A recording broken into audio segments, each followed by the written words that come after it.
கேன்சரை நம்ம ஒரு செடி கூட கம்பேர் பண்ணலாம்.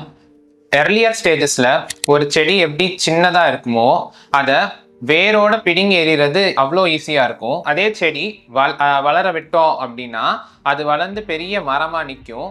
அப்போ அதோட ரூட்ஸ் எல்லாமே ரொம்ப டீப்பாக ரொம்ப ஆழமாக போயிடும், நீர்களெல்லாம் தேடி போகிற மாதிரி. அதே மாதிரி நம்ம ஒரு கேன்சரை எர்லியர் ஸ்டேஜஸில் கண்டுபிடிச்சோம் அப்படின்னா அதை கம்ப்ளீட்டாக ரிமூவ் பண்ணுறதுக்கு வாய்ப்பு இருக்குது.